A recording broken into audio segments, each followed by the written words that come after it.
الله من الشيطان الرجيم. بسم الله الرحمن الرحيم. سل بني إسرائيل كم آتيناهم من آية بينة ومن يبدل نعمة الله من بعد ما جاءته فإن الله شديد العقاب. زين للذين كفروا الحياة الدنيا ويسخرون من الذين آمنوا والذين اتقوا فوقهم يوم القيامة والله يرزق من يشاء بغير حساب.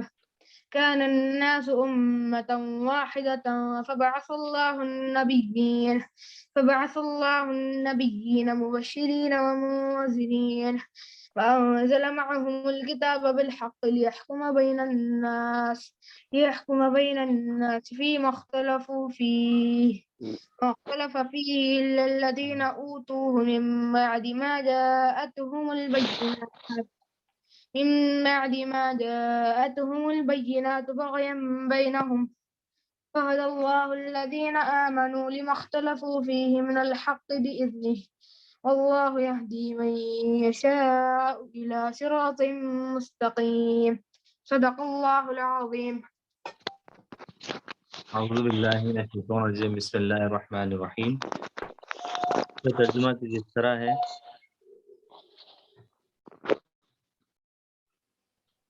بنی اسرائیل سے پوچھو کیسی کھلی کھلی نشانیاں ہم نے انہیں دکھائی ہیں، اور پھر یہ بھی ان سے پوچھ لو اللہ کی نعمت پانے کے بعد جو قوم اس کو شقاوت سے بدلتی ہے اسے اللہ کیسی سخت سزا دیتا ہے۔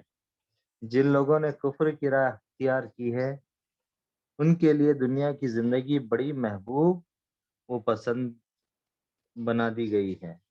ایسے لوگ ایمان کی راہ اختیار کرنے والوں کا مذاق اڑاتے ہیں، مگر قیامت کے روز پرہیزگار لوگ ہی ان کے مقابلے میں عالی مقام ہوں گے۔ رہا دنیا کا رزق تو اللہ کو اختیار ہے، جسے چاہے وہ بے حساب دے۔ ابتدا میں سب لوگ ایک ہی طریقے پر تھے، پھر یہ حالت باقی نہ رہی اور اختلافات رونما ہوئے۔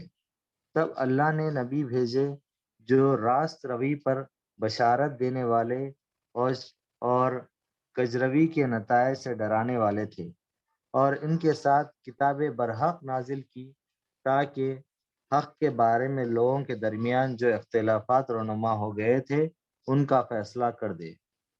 اور ان اختلافات کے رونما ہونے کی وجہ یہ نہ تھی کہ ابتدا میں لوگوں کو حق بتایا نہیں گیا تھا، نہیں، اختلاف ان لوگوں نے کیا جنہیں حق کا علم دیا جا چکا تھا،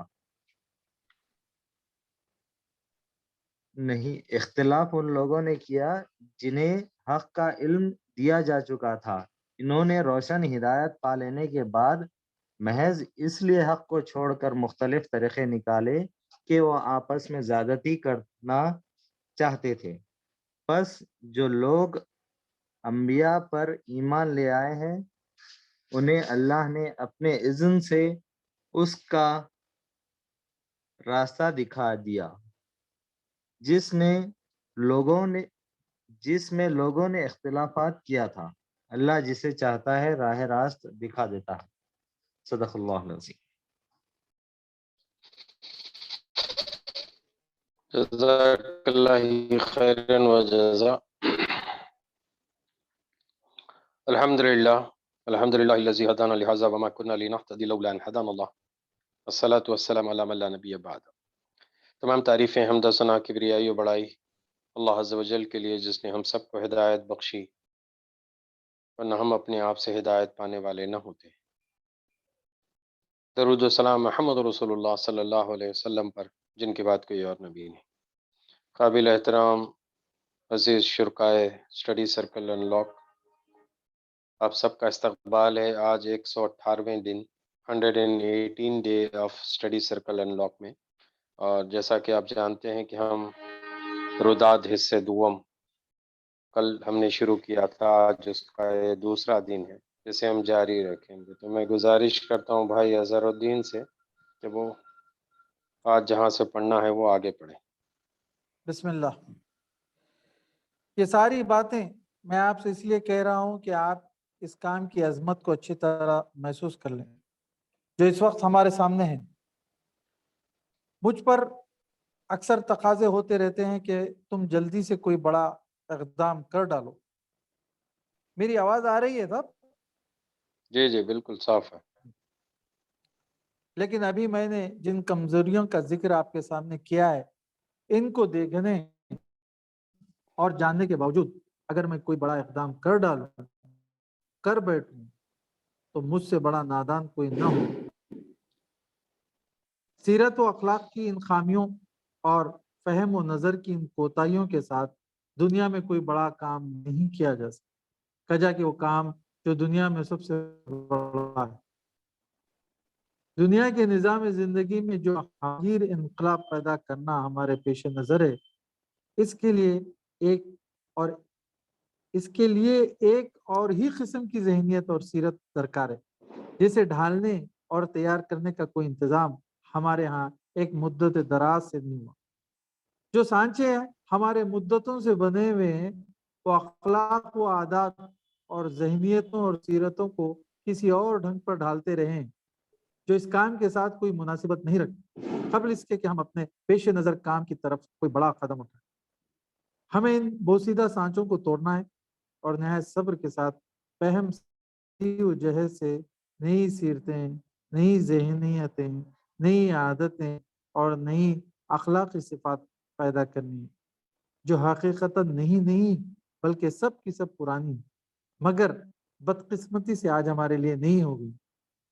خوب سمجھ لیجئے کہ کسی فاسد و مفسد گروہ کو اللہ تعالیٰ اس وقت تک اپنی زمین کے انتظام اور اپنی خلق کی امامت و پیشوائی کے منصب پر قابض نہیں ہونے دیتا جب تک دنیا ایک صالح و مصلح گروہ منتشر افراد نہیں بلکہ منظم گروہ سے خالی۔ دین کے انتظام میں کوئی اصولی تغیر بھی اس وقت تک واقع نہیں ہو سکتا جب تک ایک خیر امت وجود میں نہ جائے جو شہادت علی الناس ہونے کے لائق، جس کا جینا اور مرنا خالص اللہ اور اس کے دین کے لیے، اور جو اپنی اخلاقی صفات کے اعتبار سے تمام دنیا کی امتوں پر فوقیت رکھتی ہو۔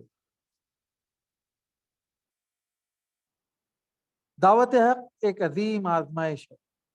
اس موقع پر میں ایک بات نہایت صفائی کے ساتھ کہہ دینا چاہتا ہوں، وہ یہ ہے کہ اس قسم کی ایک دعوت کا جیسی کہ ہماری یہ دعوت ہے، کسی مسلمان قوم کے اندر اٹھنا اس کو ایک بڑی سخت آزمائش میں ڈال دیتا ہے۔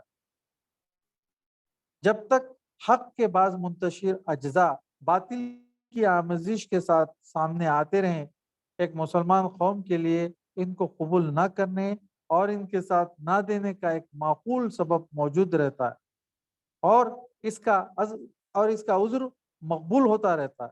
مگر جب پورا حق بالکل بے نقاب ہو کر اپنی خالص صورت میں سامنے رکھ دیا جائے اور اس کی طرف اسلام کا دعویٰ رکھنے والی قوم کو دعوت دی جائے تو ان کے لیے ناگزیر ہو جاتا ہے کہ یا تو اس کے ساتھ دے اور اس خدمت کو انجام دینے کے لیے اٹھ کھڑی ہو جو امت مسلمان کی پیدائش کی ایک قرض ہے، یا نہیں تو اسے رد کر کے وہی پوزیشن اختیار کر لے جو اس سے پہلے یہودی قوم اختیار کر چکی ہے۔ ایسی صورت میں ان دو راہوں کے ساتھ سوائے کسی تیسری راہ کی گنجائش اس قوم کے لیے باقی نہیں رہی۔ یہ عین ممکن ہے کہ اس دو ٹوک فیصلے میں اللہ تعالیٰ اپنے فضل و کرم سے مسلمانوں کو ڈھیل دے اور اس نوعیت کی ایک کے بعد دیگر کئی دعوتوں کے اٹھنے تک دیکھتا رہے کہ وہ ان کے ساتھ کیا رویش اختیار کرتے ہیں۔ لیکن بہرحال اس دعوت کی طرف منہ موڑنے کا انجام آخر وہی ہے جو میں نے آپ سے عرض کر دیا۔ غیر مسلم اقوام کا معاملہ اس سے مختلف ہے، لیکن مسلمان اگر حق سے منہ موڑے اور اپنے مقصد وجود کی طرف صریح دعوت کو سن کر الٹے پاؤں پھر جائے تو یہ وہ جرم ہے جس پر خدا نے کسی نبی کی امت کو معاف نہیں کیا۔ اب چونکہ یہ ہندوستان یعنی پرانا ہندوستان، اب چونکہ یہ دعوت ہندوستان میں اٹھ چکی ہے، اس کہ کم از کم یہاں مسلمانوں کے لیے تو آزمائش کا وہ خوفناک لمحہ آ ہی گیا ہے۔ رہے دوسرے ممالک کے مسلمان، تو ہم ان تک اپنی دعوت پہنچانے کی تیاری کر رہے ہیں۔ اگر ہمیں اس کوشش میں کامیابی ہو گئی تو جہاں جہاں یہ پہنچے گی وہاں کے مسلمان بھی اس سے آزمائش میں پڑ جائیں۔ میں یہ دعویٰ کرنے کے لیے نہ کوئی بنیاد نہیں رکھتا کہ یہ آخری موقع ہے جو مسلمان کو مل رہا ہے، اس کا علم صرف اللہ کو ہے۔ ممکن ہے کہ ابھی کچھ اور مواقع مسلمانوں کے لیے مقدر ہوں، ہم تو وہ مواقع میں ہی جی رہے ویسا دکھ رہا ہے۔ ممکن ہے کہ ابھی کچھ اور مواقع مسلمانوں کے لیے مقدر ہوں، لیکن قرآن کی بنیاد پر اتنا ضرور کہہ سکتا ہوں کہ مسلمانوں کے لیے یہ وقت ہے ایک نازک وقت۔ یہاں کے مسلمانوں کے سامنے اس وقت دو قسم کی دعوت ہے۔ ایک طرف ہماری یہ دعوت ہے جو مسلمانوں کو ٹھیک اس کام کے لیے بلا رہی ہے جسے اللہ تعالیٰ نے مسلم جماعت کی تاسیس و تشکیل کی واحد غرض قرار دیا، اور دوسری طرف وہ دعوت ہیں جن کے پیش نظر مسلمانوں کے دنیاوی مفاد کی خدمت کے سوا اور کچھ نہیں۔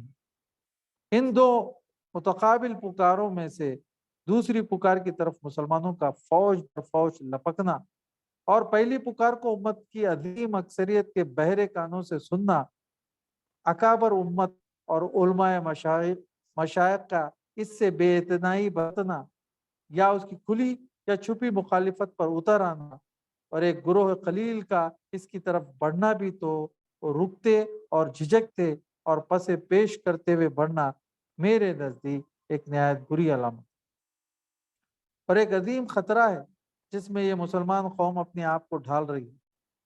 خوب جان لیجئے کہ اگر اس وقت اس قوم میں کچھ آدمی بھی ایسے نہ نکلے جو امت وسط اور شہادت اللہ بننے کے قابل ہوں اور وہ خدمت انجام دے سکیں جس کے لیے اللہ تعالیٰ اپنی زمین پر ایک صالح گروہ کو کمر بستہ دیکھنا چاہتا ہے، تو پھر بعید نہیں کہ اللہ کسی دوسری ایسی قوم کو لے آئے جو اللہ کو محبوب ہو اور اللہ اسے محبوب، جو اہل ایمان پر نرم اور کفار پر سخت ہو، جو اللہ کی راہ میں جدوجہد کرے اور کسی ملامت کرنے والے کی ملامت سے نہ ڈرے۔ یہ اللہ کا فضل ہے جسے اللہ عطا کرتا ہے جس کو چاہتا ہے۔ اللہ بڑی وسط رکھنے والا اور علیم ہے۔ سورہ المائدہ کی 54 آیت ہے۔ آپ حضرات یہ بات اچھی طرح ذہن نشین کر لیں کہ آپ دراصل امت وسط بننے کے امیدوار ہیں۔ آپ کا مقصود یہ ہے کہ اس مقام بلند کو حاصل کریں، اتنے بڑے منصب کی امیدواری کے لیے اٹھ کھڑا ہونا اور پھر نہ اس کی عظمت کو محسوس کرنا نہ اس کے لیے اپنے آپ کو تیار کرنا، ایک عظیم الشان بے خبری۔ اور اس سے بڑھ کر بے خبری یہ ہے کہ ایک طرف تو آپ ان کم سے کم صفات سے بھی ابھی تک متصف نہ ہوئے جو اس کار عظیم کے لیے ضروری، اور دوسری طرف آپ کا تقاضا کر رہے ہیں کہ فوراً ہی کوئی بڑا قدم اٹھا دیا جائے۔ کیا آپ اتنا نہیں سمجھتے اور اس سے ڈرتے نہیں کہ اگر آپ نے کوئی ایسا قدم اٹھایا جس کے لیے ضروری استعداد آپ نے اپنے اندر پیدا ہی نہیں کیے تو آپ منہ کی کھا کر پسپا ہو جائیں گے، اور اس راہ میں پیچھے ہٹنا فرور ہے جو خدا کی شریعت میں بڑا گناہ ہے۔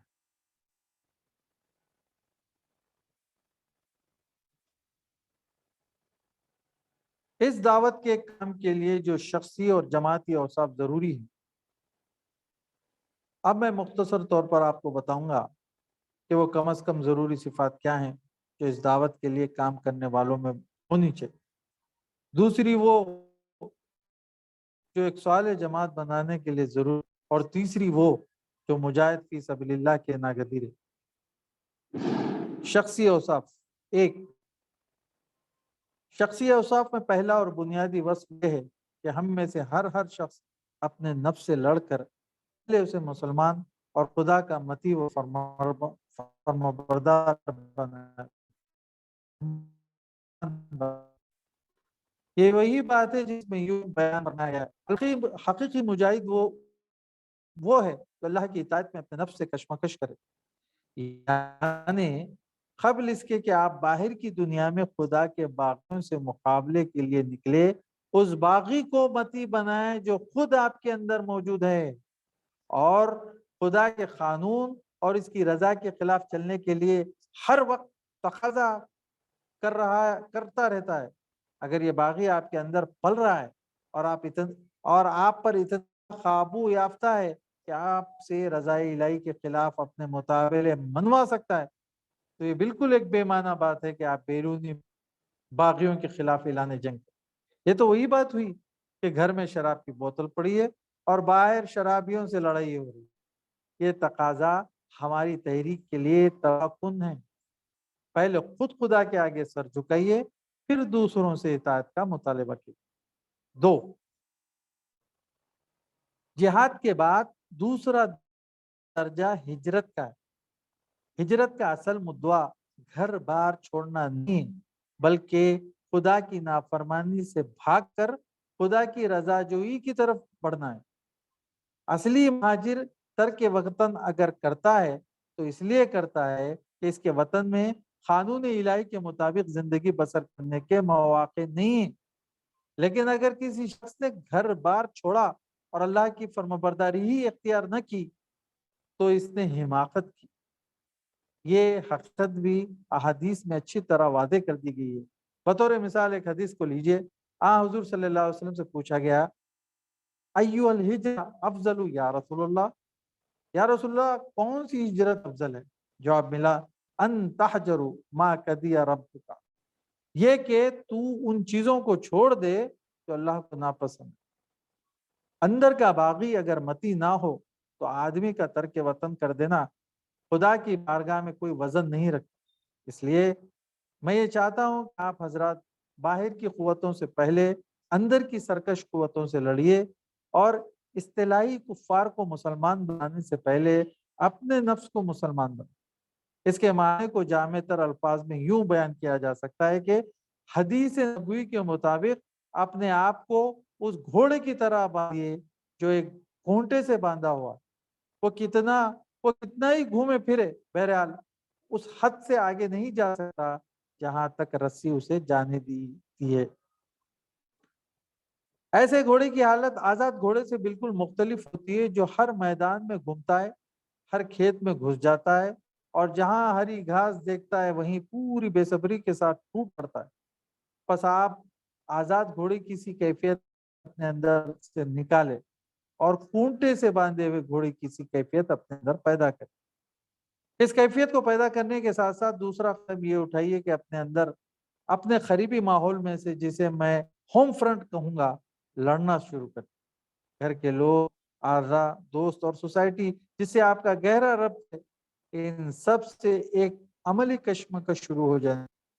کشمکش اس معنی میں نہیں کہ آپ اپنے متعلقین سے کشتی لڑے یا ان سے توت مہمے اور مناظرے شروع کر دیں، بلکہ کشمکش اس معنی میں ہونی چاہیے کہ آپ بحیثیت فرد اور بحیثیت جماعت اپنے نسب العین کے اتنے دل دادا اور اپنے اصول و ضابطے کے اتنے پابند ہو جائیں کہ آپ کے گرد و پیش جو لوگ کسی نسب العین کے بغیر بے اصولی زندگی بسر کر رہے ہیں وہ آپ کی پابندی اصول زندگی کو گوارا نہ کریں.